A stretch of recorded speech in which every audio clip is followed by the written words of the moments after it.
All right, so we're going to get started. Good morning, everyone, on this Saturday morning or Saturday afternoon. Depends where you are around the world. Thank you for joining our Clubhouse Club, Divorce by Rose Club specifically. Just to let you know, Divorce by Rose is a divorce community app that does two main things. First thing is that it helps parents provide you with the tools and strategies that you need in order to help you throughout this process that you're in right now. So whether you're contemplating divorce or newly separated and you're looking for answers, you've got anxieties and concerns and worries and you don't know what to do and how to do it and where to go next, then Divorce by Rose is the perfect place for you to be in. In addition, for the parents, it is a place for you to come in and remain completely anonymous. So when you join the Divorce by Rose community app, it is not attached to any other social media account that you have. So that means that you can register using a fake first name and last name. And also that means that when you come in and you post things in the app, no one will recognize you. That means that your mother-in-law will never see what you wrote and start a gossip column. It means that your spouse is never going to know that you're in here trying to figure things out for yourself. So it's a very safe and comfortable place for you to be in order to get the answers you're looking for, in order to find neutral support, and in order to be surrounded with like-minded parents who are in the same position as you and are, in a better position to answer your questions rather than someone random from your friends or your family who've never been in this situation before and may not quite understand what you're going through. In addition to that, you also have access to our dozens of coaches, experts, and professionals that are there to provide you with strategies and tips and realistic solutions based on their wisdom, based on their experiences, and based on what they've learned in life personally and or professionally. So it's very important that you understand that you have access to all these people who are going to be there to help you in many different ways in all different aspects of your separation or divorce. So a few of the coaches are here today with us, and you will have an opportunity to hear from each and every one of them and get to know them a little bit better and their style and what it is that they're doing and what are they working on. Because each one of our coaches creates small bite-sized courses on the Divorce by Rose app. And so it's there available to you to help answer your questions in more detail.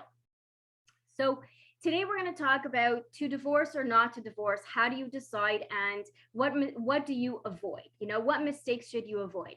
And, this is a Clubhouse room, but in order to continue the conversation, I welcome you to join us in the Divorce by Rose community app.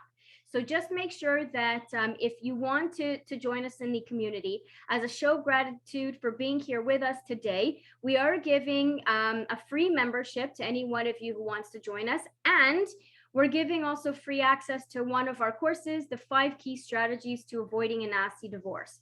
So even if you're contemplating divorce and you're not quite sure, you're not there yet, it is definitely a great course to take. It's based on 5 to 15 videos that are short and sweet, maximum 10 minutes each, easy to watch. And basically, we're offering a whole bunch of suggestions as to what you should be doing in order to ensure that you are avoiding the typical mistakes that a lot of people fall trap into. So all you need to do in order to get access to that is to make sure that you click on my profile, the top left, and follow me, and make sure that you set the bell to always, and send me a message on Instagram, or if you don't have Instagram, through here with the letters DBR for Divorce by Rose, and I will send you access to that immediately, no questions asked. All right, so let's get started. So today, to divorce or not to divorce, how do you decide? So we're going to offer you tips and strategies and realistic solutions that come from 6 different perspectives. Okay, and this is where you're really opening up your mind and your horizons and planting new seeds of thought in your mind in a much bigger way. So I'm going to start off with 4 tips, and then I'm going to go over to each one of our Divorce by Rose experts, so our panel of experts today, and they're each going to offer their tip as well. And you're going to see that one of the most important things that you're going to get here is access to a variety of information. Rather than it just being from one person, you're getting multiple different opinions and perspectives, and you go and decide, which ones of these strategies you want to adopt, which ones match the kind of situation you're in right now. Some will meet your needs today, some will meet your needs in a month or 2 months. You just never know. So that's why if you're part of the Divorce Betters community, you'll always have access to keep hearing what we say and what we're sharing, so that anytime you need our help, we're always there for you right away. Okay, so out of these tips, the first one that I'm going to start off with is that you need to surround yourself with a neutral party. You need to surround yourself with neutral help. These are people not like your friends and your family members. These are people that have no vested interest in your outcome, in what you decide. They have no vested interest in how you do things, because they're really just there to plant seeds of thought in your mind and then have you decide what's best for you. Now, when you go to your friends and family members, they want you to do things their way. And then they get upset when you don't do it their way. And then they say, well, you shouldn't come to me for advice because you're not even really interested in doing what I'm suggesting to you anyway. So then just go and find someone else to talk to. This is something that happened to me as well. And this happens to a lot of people. So I always say that it's best to not really rely on your friends and your family to give you divorce advice unless they've been through this pattern before. So if they've been through this process, then they can give you more realistic advice. But you really shouldn't be going to someone who has no experience in this domain to ask for recommendations on advice of what should I do and how should I do it. They may love you, and your friends and family want to support you, and they want to be there for you, and they want to be there of assistance to you. But honestly, at the end of the day, they have a vested interest. And you don't want that. You really want complete and total neutrality. Your friends and your family members should always be there to help you, to make sure that you are calm, that you are taking care of yourself, that you're sleeping properly, that you're taking care of your kids, and that you're okay and you're having fun and you're laughing and you're smiling and you're taking time off for yourself. They should be supporting you in your new life. And then you should have yourself surrounded with whoever it is, whether it's a coach or an expert or a therapist, whoever it is that's going to be there for you on a neutral perspective. So you vent to the neutral person and you have fun with everyone else. That is my first tip. The second tip is that you want to make sure that you use your logic more than you use your emotions. Now, divorce is a highly emotional time in your life, and it's normal that you're going to have a difficult time to maneuver through all these emotions. A lot of them are heavy emotions. You're walking into a whole world of unknown. You don't quite know what you're doing and how you're doing it. Everything is new. Everything is so unfamiliar. And so you have to remember that when you're going to make any plans for your future, you want to make sure that you're removing your emotions from the equation when you're making the decisions. And then you're adopting more logical reasoning. And I know that it's very hard to do, especially from the very beginning, but it's something that you really must try to do. And the reason is because we are highly emotional people, and we will by default go and base our decisions on anger or frustration or vengefulness or anything like that. And I'm telling you that if you do that, you will definitely come back and regret your decisions. So you want to make sure that your decisions are as logical and well thought out as possible. And how do you have more logical decisions? This is tip number 3. You need to make sure that you are methodically planning your divorce. And I know it sounds so crazy, but even if you're in contemplation mode, you need to sort of do a mock-up exercise of what your life post-divorce is going to look like. You need to have an idea of what is everything going to look like in one sort of like, by looking at it from like a global perspective. Often enough, when we're looking at divorce, we're thinking of 2 main things: kids and money. But divorce is not about just kids and money. It's about a whole load more.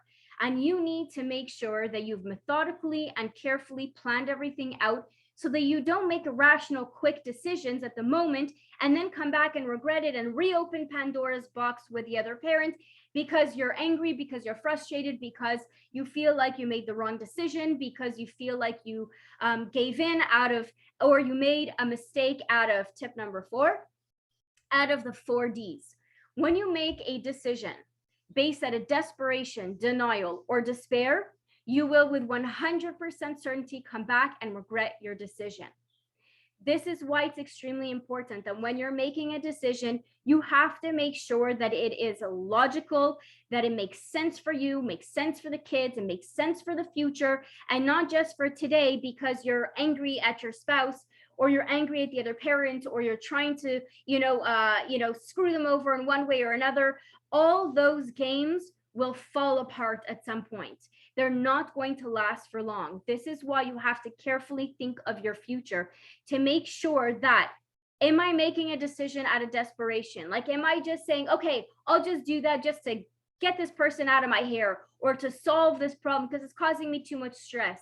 So you say to yourself, you know what, I'm just going to get divorced. It feels like it's easier to just get divorced than to fix the problems. Well, then you have to think of the next step. What's the next step after that? What's going to happen from that point forward?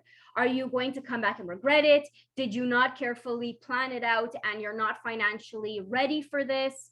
Are your kids it's not the right time because they're studying for something or they're in the middle of a personal crisis and maybe they can't handle some more stress? You really need to think and plan ahead. And I know it's hard to do, and I know that I didn't do it, and this is why I ended up falling into the rabbit hole and falling into the nasty divorce myself, which cost me over $80,000 in legal fees. Why? Because like I always say, we don't know how to marry, and we certainly don't know how to divorce either. So because we don't know what we don't know, we think we know the answers because our emotions are guiding us and saying, oh, for sure, this is what should happen, because if I were to go in front of a court, the judge is definitely going to see my side of it and hands down is going to give me everything I want because it makes the most sense. You see, that is not the proper way of thinking because you don't know what a judge is going to say and you don't know what's going to happen tomorrow. So unless you have a crystal ball and you could predict what every single person is going to do in front of you, it's not going to come true. That is not what is going to happen. But the one thing that you could do to prevent and avoid this kind of destruction, or to ending up broke or broken, is that you carefully and methodically plan every aspect of your life. Make sure that you as an individual are ready for this. Make sure that you are feeling calm and really comfortable with this decision. You're comfortable where your life is going to take you. You're comfortable financially. You're comfortable as a parent, and soon to be a single parent. There's so many different aspects that you need to consider and think about. So it's like I always say that we need to learn to divorce with maturity. And this is something that we don't really know how to do because it's not something that we've ever learned. It's not something that anyone has ever taught us until now. This is why we're here in Divorce by Rogues. We're here to plant seeds of thought in your mind so that you can decide whether or not you should stay married, or maybe you need time to plan things out and organize yourself and get yourself ready, or maybe it is time to get divorced. Whatever your decision will be is totally up to you. We are not pro-marriage here at Divorce by Rogues. We're not pro-divorce either. We're simply a collective of coaches, experts, and professionals from various industries who all have a passion to share our wisdom with you, to help you navigate this very difficult and unknown territory. So in summary, my 4 tips were, and I'm hoping you're writing notes, surrounding yourself with a neutral party is very important. Use your friends and your family for fun and happiness and the everyday, and use your neutral team to be there for you, to vent and to strategize with you. Second thing is, make sure that you're not making decisions out of emotions and that you're thinking more logically by planning methodically and being very strategic with your moves and being very strategic with what you're going to do and what are your next steps, and making sure that you have carefully thought out every aspect of your life to make sure that it all fits well together. And then last tip was, make sure that you don't fall into the 4 Ds of divorce. that in divorce, if you make a decision based on desperation, denial, or despair, you will with 100% certainty come back and regret it. So these are my top 4 tips for the moment. And now we're going to go over to Julia Marciano, who is our coach in Divorce by Rose. So Julia, maybe you can start off by giving us a little explanation of who you are and what you're coaching and what you're doing, and then give us your tip as well. Sure. Thank you, Irvi, and welcome everyone. My name is Dr. Julia Marciano. I'm a mindset coach for parents and a PCI certified parent coach. And I'm also a retired pediatrician and a single parent of 4 young adults. And I work with parents around the world who are facing family challenges such as divorce or parenting a child with a physical, mental, behavioral, emotional, or learning difference, and sometimes a constellation of those things. I became interested in supporting families through the divorce experience because I have seen over the years the lasting pain and suffering that divorce can inflict on children and families when parents just don't have access to the support and guidance and information they need as they're divorcing and redefining their families. And that's one of the reasons I've been so committed to being a part of the Divorce by Rose app to help families, whether you're deciding to divorce or not. It's important to get information and support while you're struggling with this decision, and then as you move forward into the process, if you do that. If you don't move forward with divorce, but you're considering divorce, obviously there are changes and improvements that need to be made in that marital relationship. And I have seen suffering in families because families didn't divorce, and parents may have a very dysfunctional relationship with each other and kind of their pattern that continues, and they don't realize that that pattern may work for them, but it doesn't work for their children. So if you're in a relationship where you have this common pattern of, growing apart until somebody feels so dissatisfied that they mention divorce or threaten divorce, or they cause a big fight or commotion or whatever, then you work it out, sometimes with the help of a professional, sometimes not. You come back together again, you're like, everything's great, until the next time where you feel like you grow apart, you repeat that pattern. Some families go on for decades with that pattern, but those children are suffering. So I'm saying to you, if this option of divorce has ever been in your consideration, even if you decide not to divorce, you may need to pursue some help in helping you manage that relationship so that your children don't suffer from being raised in a family filled with conflict for decades.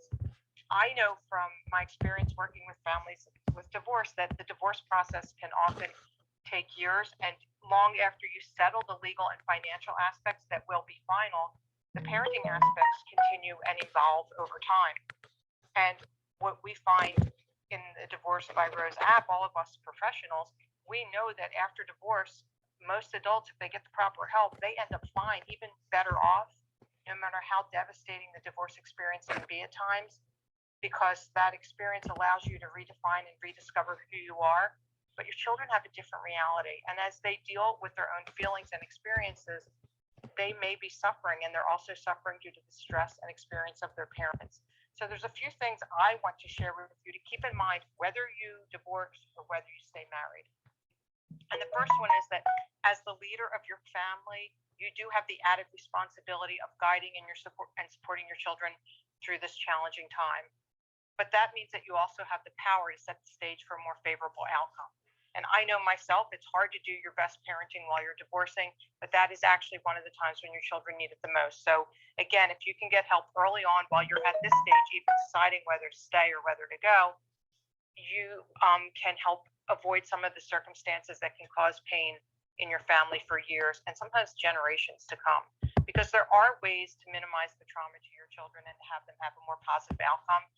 One of the chief ways is really to minimize conflict with your co-parent and to help your children maintain a healthy connection and relationship with both their parents. Now, obviously, and there are people in our professionals in our app that talk about abusive relationships. I'm not talking about an abusive relationship. I'm talking about a relationship where two parents decide they cannot stay married. You don't want your children to leave a high conflict marriage and then find themselves in a high conflict divorce. that can be very troublesome for children and cause a lot of problems throughout their lifetime. I know that as a parent of 4 children, several with special and extra needs, that one of the things that helped me most as a single parent was that I realized early on, as a parent, again, of children with special needs, that I was going to need to find a way to somehow stay calm in challenging times, that I accepted that life was uncertain and I would just deal with things as they come up. And then I focused more on the things that I can do and the things that are in my control. And that helped me as I move forward as a single parent. And that's one of the things that I help parents with as they find themselves in whatever parenting situation that they're in. I also know that your children will be going through challenging times, even in the best of divorce circumstances. They have to deal with a restructuring of their family, a loss of their identity within that family, and the loss of that family identity. Some of them will be managing living in 2 households, often feeling like, as parents, we sometimes think, oh, they have 2 homes, but the children sometimes feel like they have no home. They have parent A home and parent B home, but they don't have their own home. And so even in the best of circumstances, children go through challenging times. They lose connection with neighbors, friends, sometimes extended family, beloved cousins and aunts and uncles. And so that can be challenging. And so I help parents learn to sit with their children and support them through their feelings without feeling the need to fix things or take away their pain or make it right. Because in life, there is pain. That is part of life. And you want your children to know that they can get through it and they'll be okay, and that you'll support them through it so that they're not alone. I also want to remind you, because you're in this call today, that if you're making plans to separate or divorce, be very mindful of the fact that once you start telling other people or exploring those options, you really have no control over the information. So you don't want your children to find out about your upcoming divorce or your marital struggles because a cousin came to them and said, I heard my mom and dad talking, or a neighbor came and said, are you guys moving? Or a schoolmate or a friend. So you really want to be very careful of that information.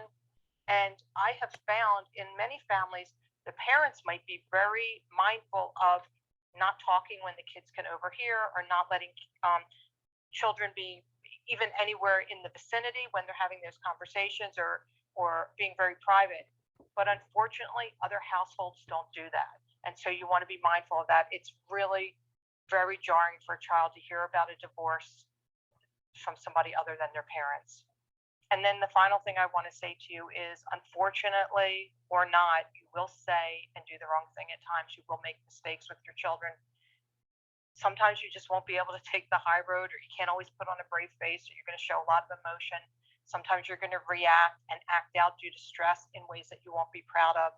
And I just want to remind you that does not make you a bad parent. Please don't judge yourself harshly. You're going through a challenging time, and realize that you will need help to get through this time. And it's always best to get help early on so that those mistakes will be less frequent. And if they do happen, you will need to explore what happened. And that's a good way to learn more about yourself and what's going on in you.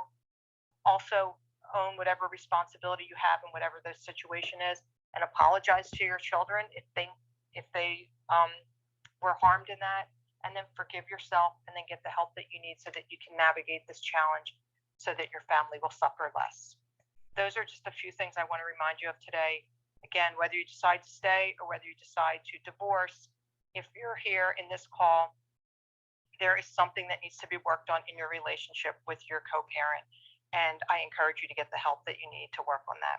This is Dr. Julia Marciano, and I'm complete. Oh, thank you, Julia. That was very helpful. Speaking from the children's perspective is critical, because, like I said, that often enough when we're thinking about divorce, we're thinking about 2 main things, the kids and the divorce, but we don't think necessarily of how are we going to protect the children, and how do we make sure the kids are not, and finding realistic solutions to how to avoid how to avoid talking too much in front of the children, or or too early on. And one of the things when we think about when it comes to the children is custody. We don't really think of all the rest because we just don't even know how to do it. So absolutely great advice. Thank you for that. And our next coach from the Divorce by Rose community as well is Janet Dominac. So Janet, maybe you can also start off by telling us a little bit about yourself, and then what your tip is for parents who are thinking, should I stay married or should I get divorced? What should I do at this point?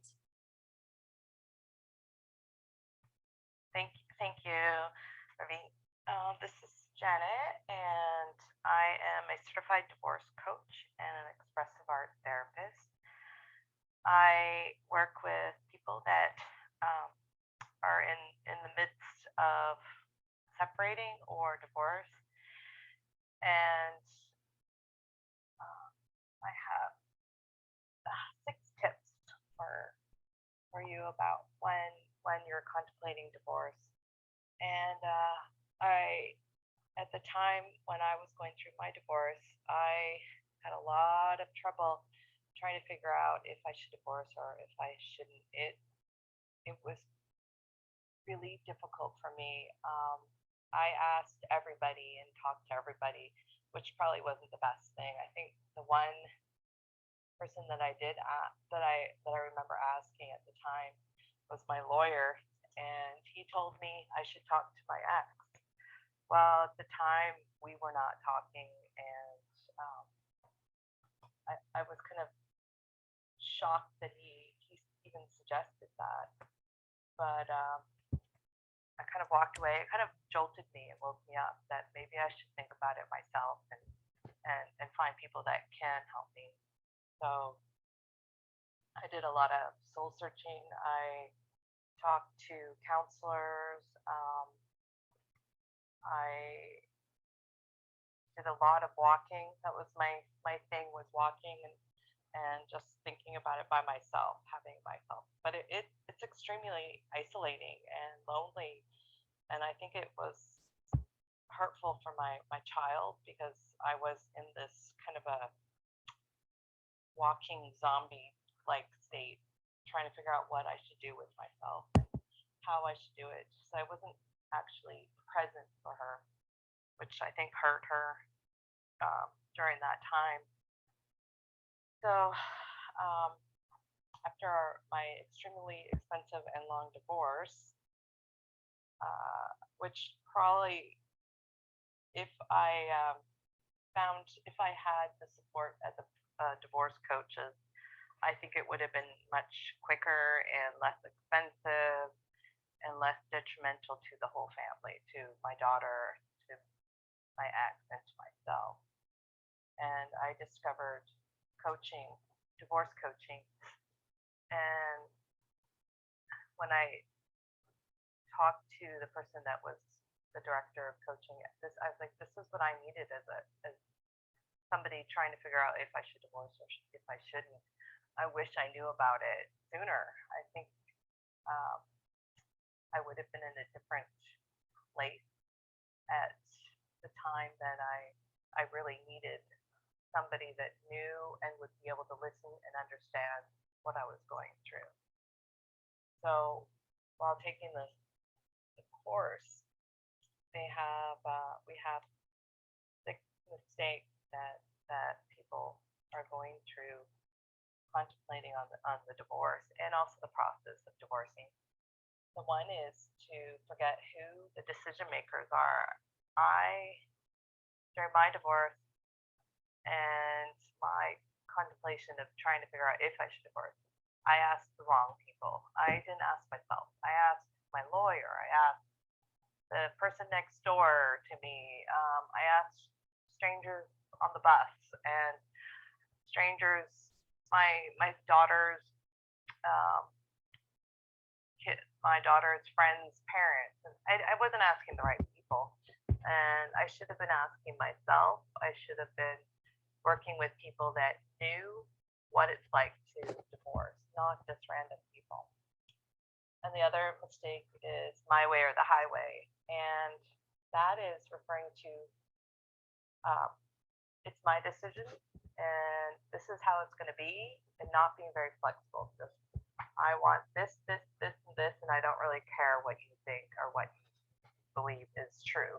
And I did that all the time. I wanted my life to be like this. I wasn't thinking about my ex or my daughter. This is what I thought was right, and this is how it should be. And even when we were contemplating the divorce thing. It was, I didn't want him talking to me. I didn't want him talking to her. I just wanted him to go away, just to be away, and that's not right. It wasn't. It's He is the father of our child, and he is part of her life, and I caused probably a lot of trauma. But we've been working on it for about 7 years now, so we are much better, in a much better place right now. And number 3 is limiting your resources. So that is not asking the right people, not asking the people that understand the law, not working with people who understand the whole process. Just randomly, like I said, just asking friends. I said, well, do I get this? How much money am I going to get for support? How much time does he get to spend? Well, my friends were going to say whatever they thought was the answer I wanted, but that's not how it works. You have to ask the right people. You have to go through the whole process.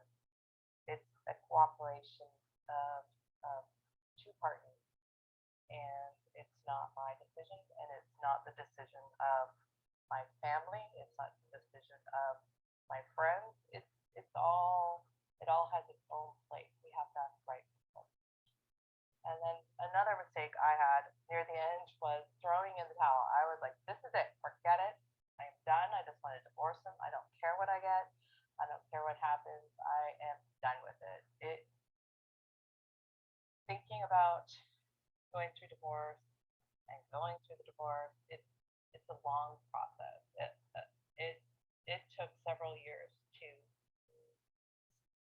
for me to figure out if I wanted to divorce or not. It took me a long time. Then I had to wait for the process of divorcing. I had to wait for the courts. I had to wait for everything. And it's not like, this is it. This is done. I'm over with it. It takes time. And you have to be in the right place for this. You can't just throw in the towel and say, I'm done with it. Forget it. You have to fight. You have to be part of the whole process. You have to be there. And it's difficult. I can totally understand. It's very difficult. And number 5 mistake is betting the farm on another relationship. And this is where you're done with it. You're just going to move on with the next person who's going to help you through the process. And that person might not be the right person for you. They might have their own agenda. You can't involve somebody else within your divorce. And I've seen this quite a bit with some of my clients, and they rely on that person. They rely on that new person that's going to make their life wonderful. And it might not be. You need to finish the process with your ex or soon to be ex. You can't just move on to the next person. It's not fair for that person or for yourself. You're not in the right mindset. And the last one is tip number 6 is wanting guarantees and certainty. And this is when you're telling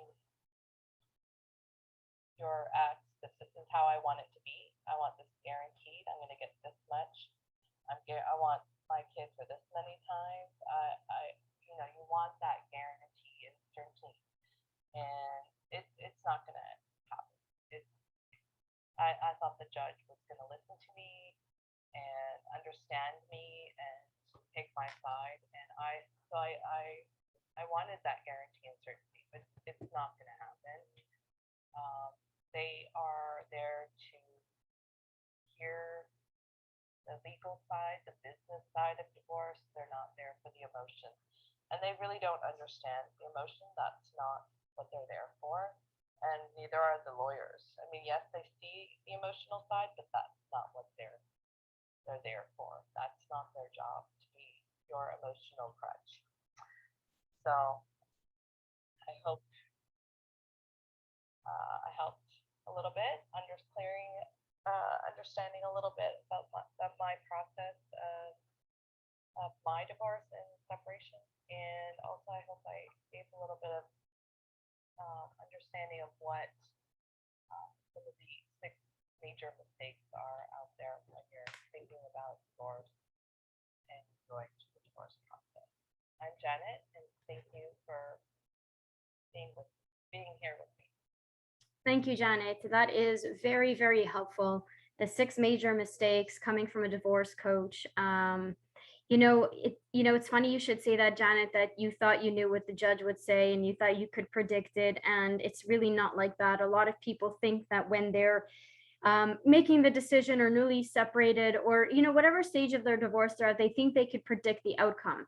And the reality is we cannot predict any outcome. What we think in our heads and what we think is right is not necessarily going to be the result in court. And so that is why we have to do a lot of self-development. This is why we need to really be able to follow through with removing emotions from the equation, thinking more logically, thinking more how to divorce the right way. There's a right way and there's a definitely wrong way. And unfortunately, we live in an environment and society where most people are divorcing the wrong way. Why? Because we just don't know how to marry, and we certainly don't know how to divorce either. So it's kind of like the blind leading the blind. Everyone's following other people's mistakes. It didn't work for other people. It's not going to work for you. And even if something did work for them, there's no guarantee it's going to work for you either. Why? Because there are no 2 divorces that are alike. Every single situation is unique. Every single judge is unique. Every argument they come up with is unique. All the lawyers are different. So it's very, very hard to sit and try to predict what your future is going to be because it's just not something you can do. But what can you do? You can take care of yourself. You could learn a lot more about yourself. You do a lot of self-development. You do a lot of inner reflection, and you think about what's important to you. For example, what do I want my life to look like? If wherever I'm at right now, what do I want my life to look like in the future? Is it something that I can still do now while I'm married, or is it only something that I can achieve and accomplish as a divorcee? Or second thing is, what legacy do I want to leave behind? And that's very important. What kind of parent do I want to be? What do I want my child to know me as? What do I want my children to say at the end of the divorce or when they're adults and say X, Y, and Z? You need to focus on yourself and stop thinking about the other person. Okay? So Farah Ali is another one of our coaches in the Divorce by Rose community app. And Farah, maybe you can tell us a little bit about yourself and then your tip also on, how do you make the decision? Should you stay married or should you get divorced? And then what do you do from here? Thank you. Yes. Can you hear me okay, by the way? I have headphones on, but I just want to make sure the sound's okay. If you can go a bit louder, that would be great.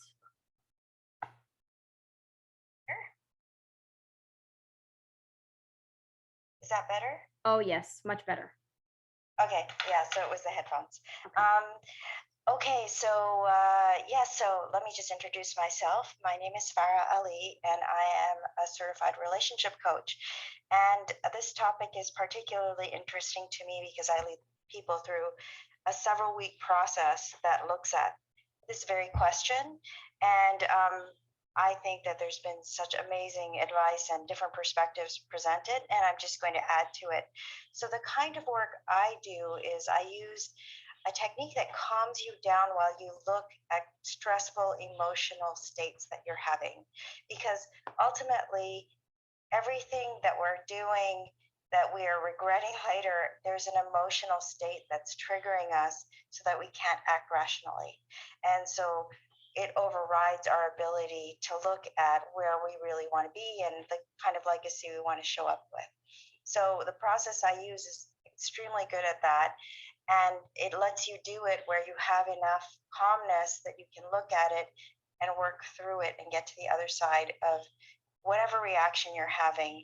And one of the things I was talking about with people in the app, so I hope that whoever isn't signed up for this Divorce by Rose app does join, was this idea of emotional hijack. And I realized that some people don't even know what that means. So I thought I'd start with that because I think that inside of a lot of what the planning is and the logical steps and the practical things to think about, there's this element, because it's such an emotional time of, we end up starting with an idea of what we want to do, but then somebody says something, your partner says something, or you start to see things not going your way. And all of a sudden, you're almost in fight or flight, like your heart is racing, and all you can think about is trying to get out of it. And so you lash out, or you respond in your old way and not the way you had decided. And so that's really something that happens a lot when you're going through a stressful situation like divorce. But it's possible to work through it and find what's going on and work on that.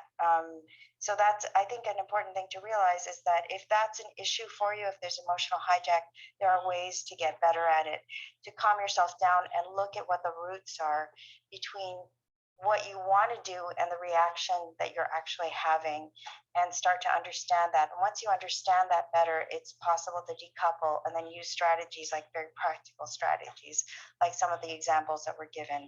So that's the first tip I was going to say. The other thing I'm just going to say, because I run this longer course and I have a small course inside of Divorce by Rose that's starting soon. And it is also about the same should I stay or should I go question, is that it's really important to, when you're at this point, a lot of people have one partner who's interested in considering that, and the other partner is like their back's up against the wall. And it's fine. Most of us that are in the community are there by ourselves. So that element is kind of gone. But it's also kind of scary, and especially for the partner who's a little bit more reluctant, and that might be you. Maybe your partner has said that, and you're left with this question mark, and that's what's brought you here.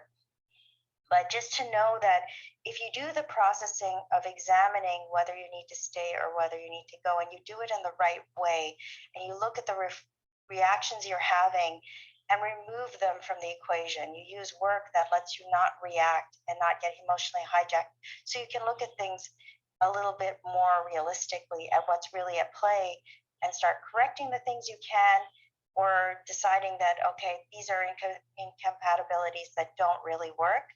Then that process, if you were meant to be with that person, doing this work will help you to see where the breakdowns are and shore them up. It's not going to make you go down, like reflecting on whether you need to end it or stay is not going to force you to a divorce if that's really not what you're meant to do. It's to help stop sort of the pattern. Like I think it was Juliet who mentioned that people often will get to the point of getting to frustration, and then work on a little bit of building a bit of connection, and then let things sort of lag until they get to another frustration point.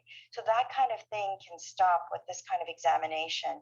So you don't have to be worried that, I think one of the things that people worry about is they're going to make the wrong decision when they're at this point.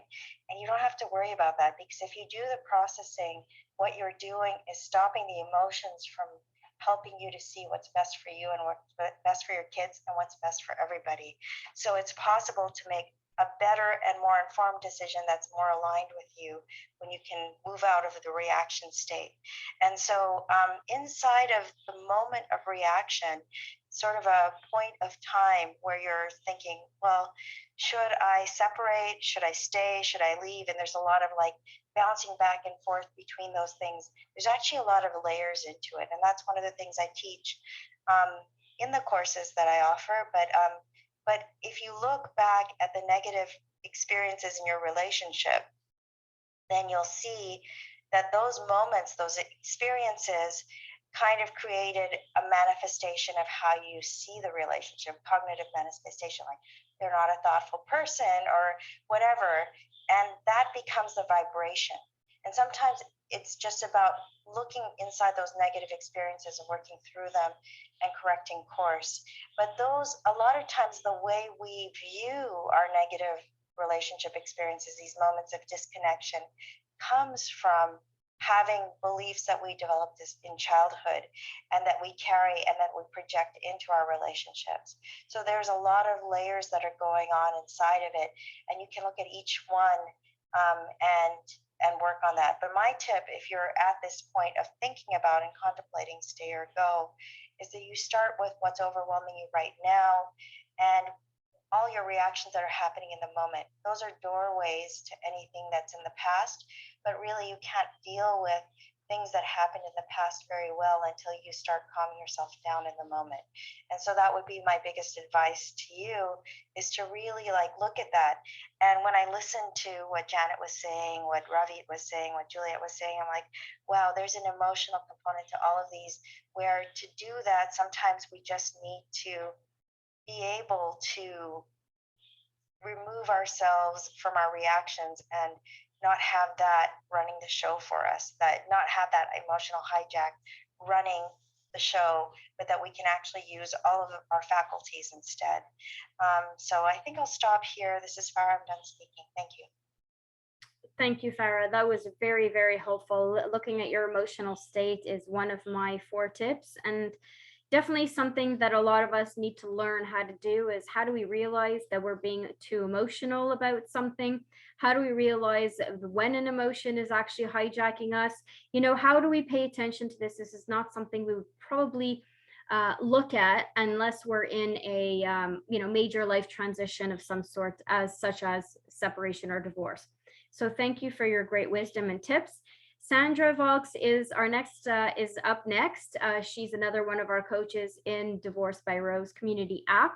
So Sandra, maybe you could start off and tell us a little bit about yourself and what your tip is for parents who are contemplating divorce. Thank you.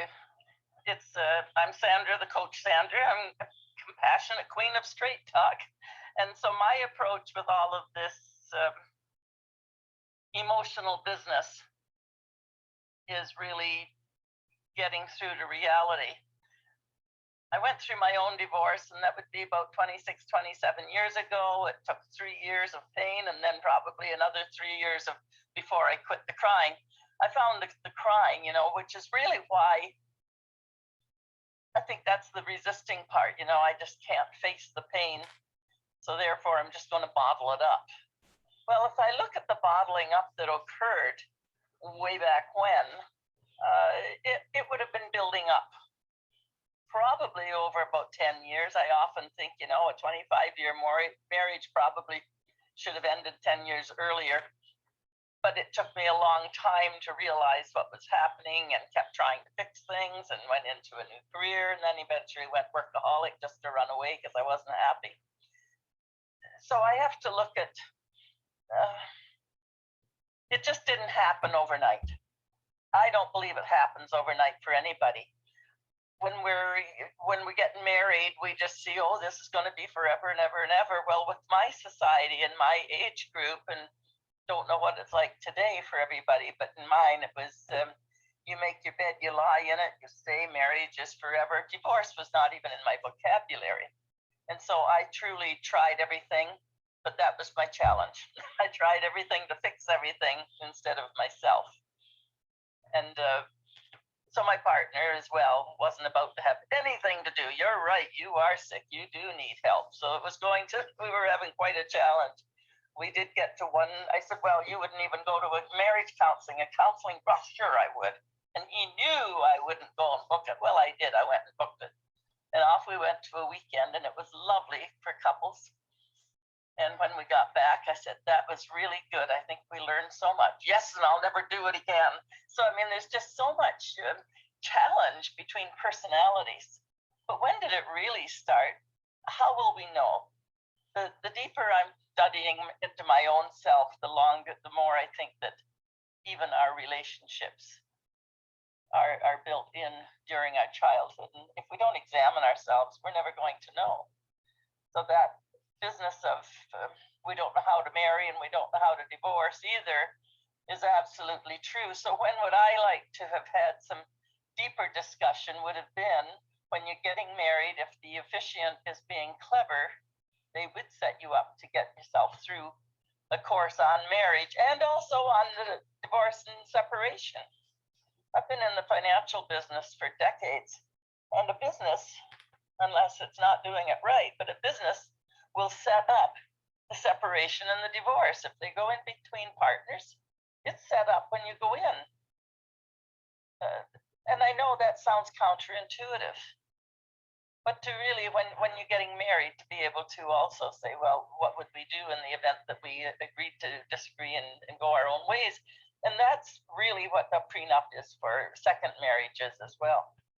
So absolutely right. If we don't learn, if we just throw our hands up and run off and don't learn, we're going to run right into the next relationship, anywhere from 6 months to a year and a half after we're out. And guess what? It's going to be the same one if we haven't looked, because there you are. Wherever I go, there I am, unless I choose to get mindful and do my work. So my course of exploring divorce, I chose that word carefully about exploring. It's not, I've decided, no. You could take the course and get lots of value, but the exploring divorce or the separation is something that would help in any fashion at all. And I think if you're curious about it, exploring it, you're going to take the time for the worksheets that accompany my course and actually do some of that writing and imagining. What's it going to be like the day I have my divorce, the week later, the month later? What's it like for my ex? What's it like for my children, my extended family? So yes, getting the neutral party is important. I had my immediate family for support, just so I was able to say, you know, like if I'm crying, just let me cry, just let me be. I don't need the answers. And I was fortunate because of my career work to be able to know that that's what I needed, and to go to people who had been through it or knew what they were talking about for the other help. So it's one of those times we're broken enough and we're going to need to be able to reach out to those that we can trust and get our love and support from, family and friends, being able to tell them that we don't need them to fix us, we just need them to be there, and make sure that you have people who have experience and some guidance and can be detached, because that's really when the straight talk brings you to reality. Okay, well, that's hurting. I get that. What are you going to do about it? Blah, blah, blah, blah, blah. The judge will have to do this. No, they won't. Stop it. Nobody cares. The judge is going to apply the law. That's what the judge is going to do. The lawyers are going to try and sort out what's the emotion away from the law. And that's where you spend a lot of money, because the lawyers are also not into the emotions. You need to really take some time to sit and consider what's important and what's not. What am I going to live on? Where is it going to come from? How am I going to survive for a year?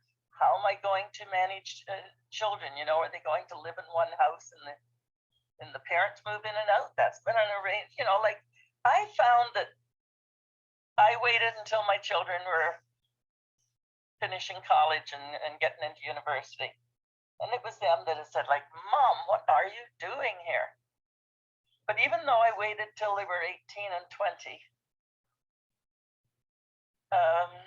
it has still been affecting them even 25 years later, you know, recognizing and looking back. So it's patterns that they look at and hopefully change for themselves or get mired in.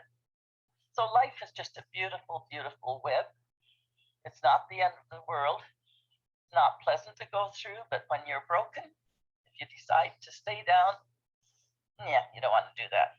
If you decide to get up, you'll get up piece by piece by piece. And that's putting the puzzle back together that probably has never been complete. And that's the beautiful puzzle of you. The puzzle of you. And the rest of the pieces will fall into place, whether they'll be with you or not be with you. But at least you'll come to peace. I'll hand it over. Thanks. Wow, that was amazing, Sandra. Thank you for sharing all that.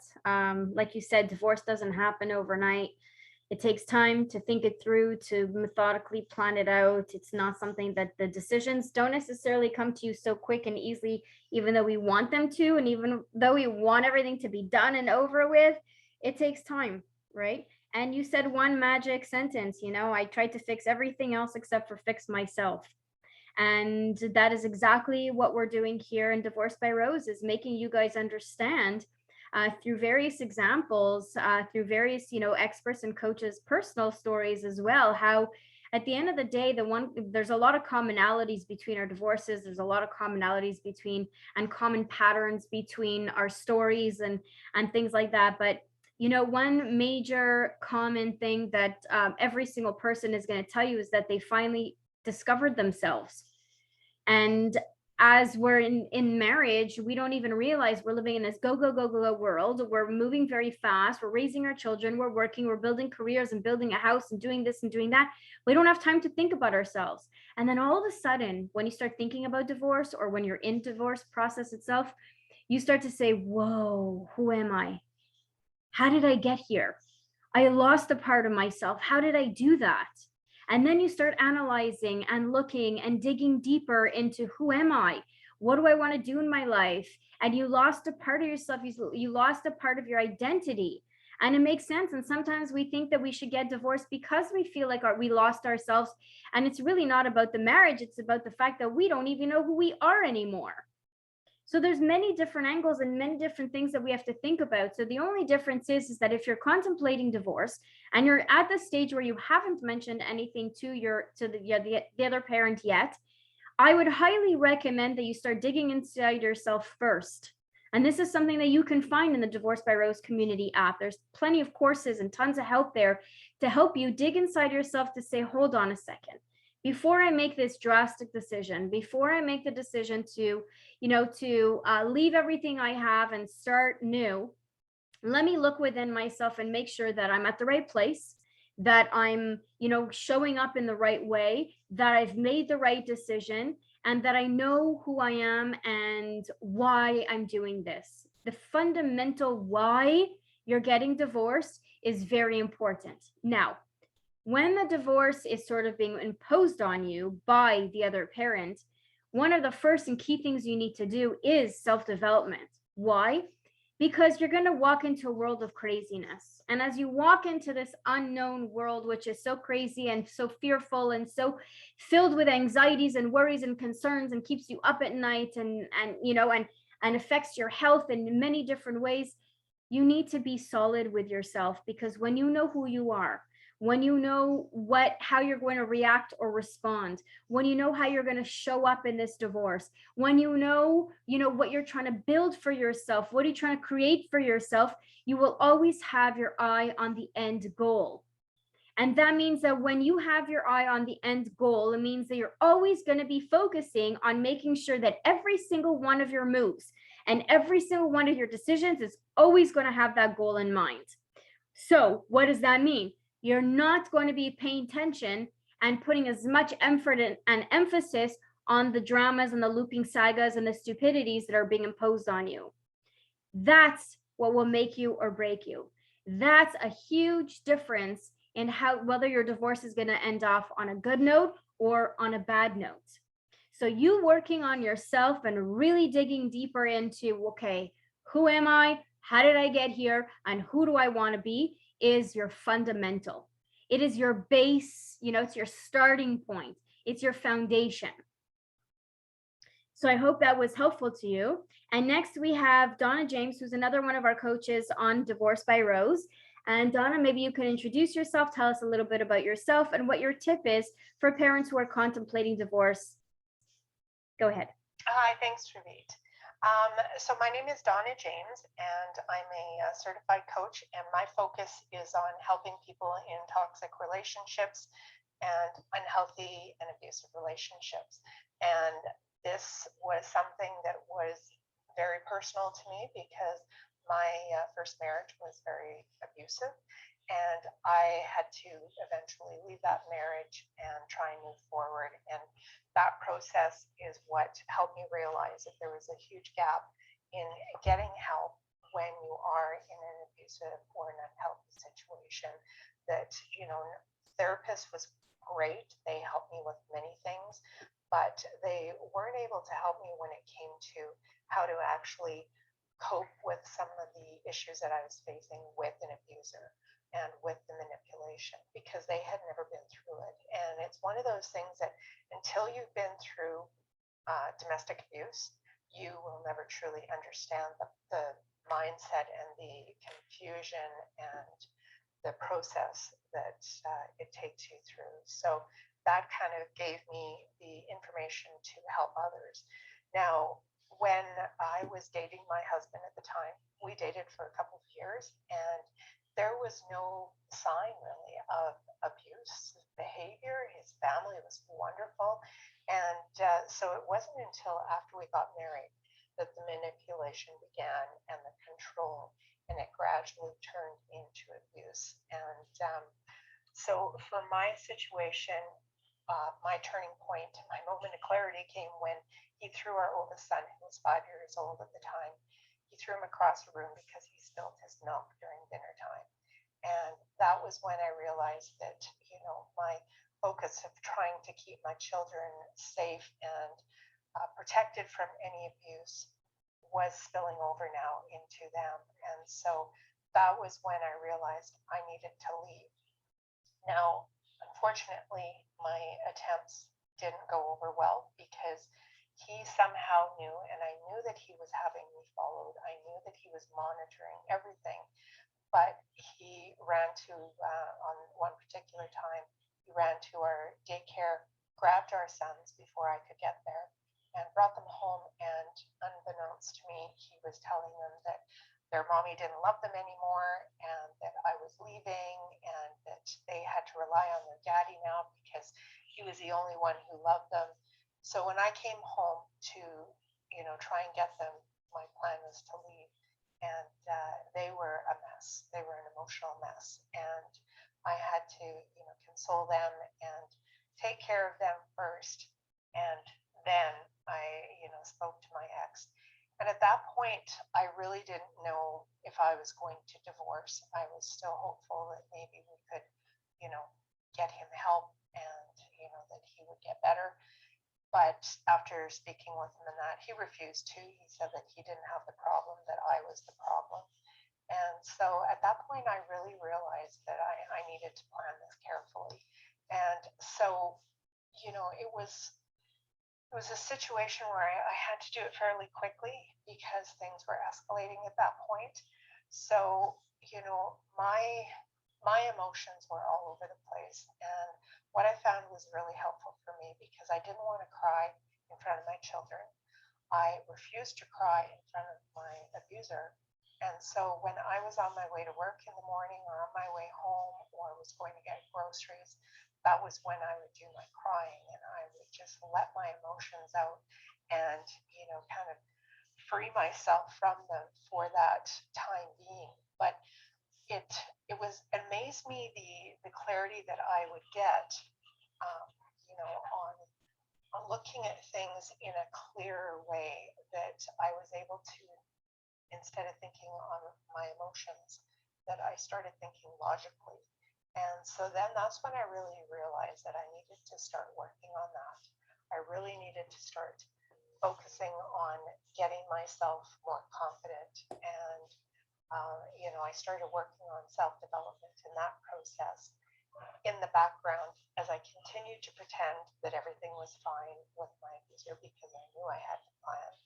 And that was, when I made the decision that I was going to make a plan and I was going to leave, and I was going to leave when he was away from the home so that he couldn't manipulate our children again.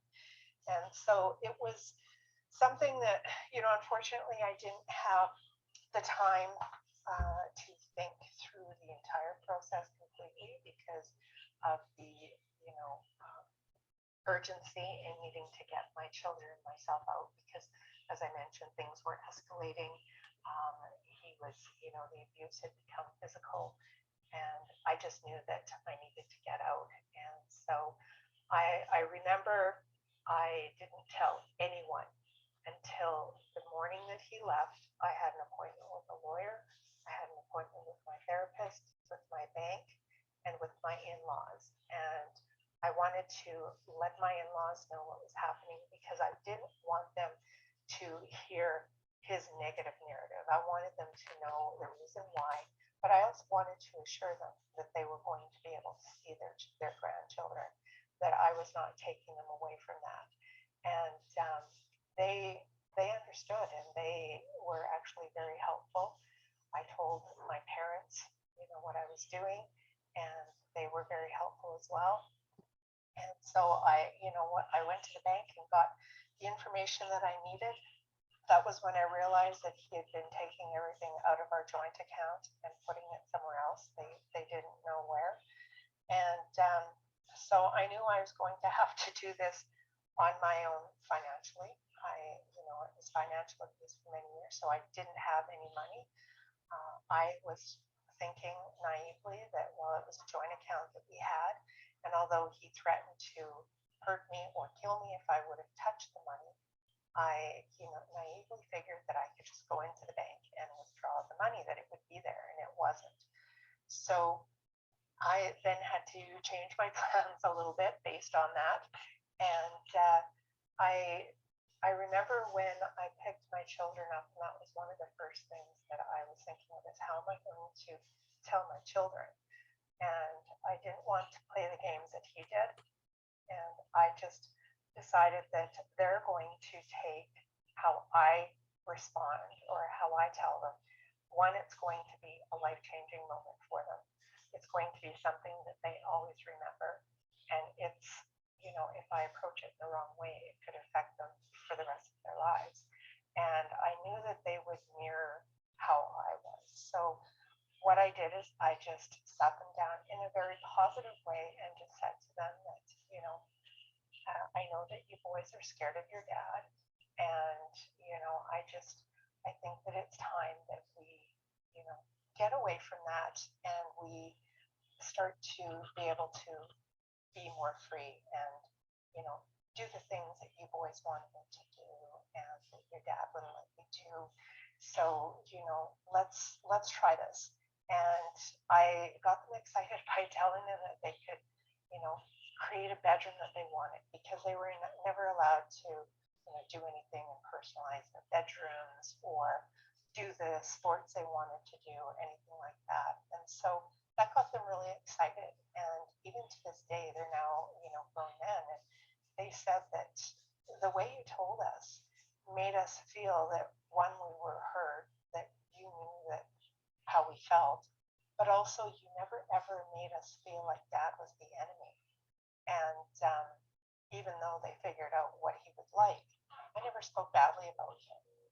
And I think that, those are some common things or some very important things that we need to consider is the other people involved besides, there's ourselves and there's, of course, our spouse that we're going to be leaving, but also the in-laws and, the grandparents and the children and, getting that done in a very positive way, as positive as we can make it to help them through it. And so, I began my journey, and my divorce was 5 horrendous years. He continued to stalk, harass, and threaten me. And I went into a great deal of debt because I had to pay for lawyers. And I got to the point where I just had to make a decision whether I was just going to let it go and just move forward. And that's what I decided to do, because I knew that for myself and for my children, emotionally and mentally, that was the decision to make. And, like the other coaches had mentioned, you cannot predict what the judge will think. I thought it would be a slam dunk, that he was abusive and that I should be, given my fair share of what I had contributed to the home. I wasn't asking for anything extra. I was asking that he help support the children. I didn't want alimony, but I also wanted what was, rightfully mine. And I wasn't getting that. And, so we never know how a judge is going to rule or how lawyers are going to manipulate. And I just realized that I couldn't control what I couldn't control. And I focused on the things I could control. And that was a very important step for me as well. So I hope that helps. My name is Donna, and I'm done. Oh my goodness, you 5 ladies blew my mind. I've been divorced for 10 years and I've done so much work on myself, because when I was separated, I was a mess. I honestly, like I say, we don't know how to marry, and we certainly don't know how to divorce either. And I realized that from, my very own personal experience. And even now that I'm totally fine and everything is behind me and I've learned all the lessons and I've done a ton of self-development on myself, on my children, everything, I still learn new things every day. And that's just to prove to you that once you open up this world, you kind of don't know where it's going to take you. And that's the best part of it, is that you really don't realize how much you could learn.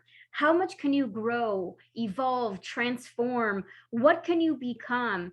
And you become such a better version of yourself once you learn so much more and you open up your mind and your horizons to different things. Because when we're going through divorce, we keep pointing the finger or thinking about the other parent and giving them all our power and all our energy and thinking, well, they're not going to do this and they're not going to do that and they're doing this and they're doing that. But then we're giving up our own power. And it's something that a lot of us do. So here's a perfect explanation of 6 different lives related to divorce, 6 different ways of looking at it. And now the whole point of this is that you should now think about everything that we said and adopt whatever you feel that most resonates with you. And it may take time, it may take work, but the best thing is that if you join us in the Divorce by Rose community app, you will have access to all of these coaches. So if you have you can't sleep in the middle of the night and you have a question and something's bothering you, go and post on the app. Maybe another parent is awake. Maybe one of the coaches are awake and they'll answer you. And because you're completely anonymous in the app, you never have to worry that anyone's going to recognize you. And that is something that I was always worried about. And I know all these ladies were worried about as well, is that where do we go when we're thinking about such a big decision like this? Where do we go? Where do we get this information? How do we know what to do? How do we know, what we should do next? So it's really important that you have access to as much information as possible. And this is what each and every one of us in Divorce by Rose are doing. So I hope this information was useful to you. I am super excited to have you guys in our community app. If you are not following me, make sure you're following me.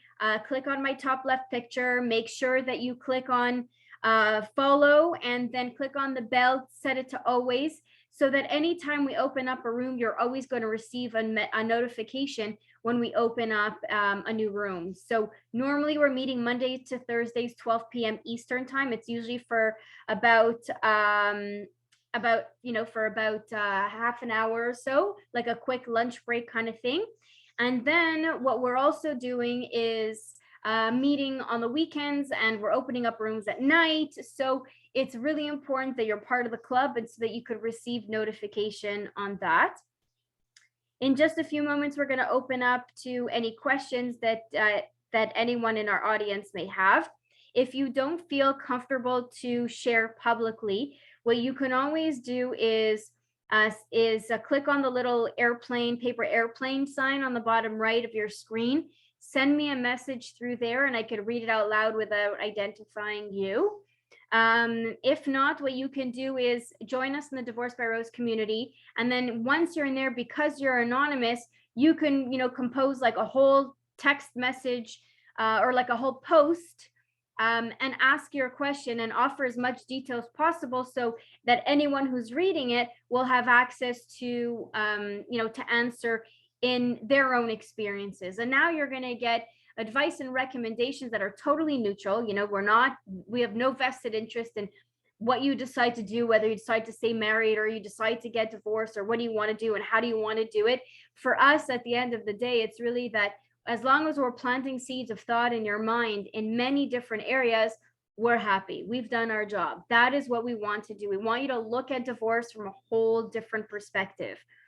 And so if you want to have free access to the Divorce by Rose community app, and you can also get a free access to the course, the 5 Key Strategies to Avoiding a Nasty Divorce, which is includes some of what we said and then some more. Like there's a lot more information in there.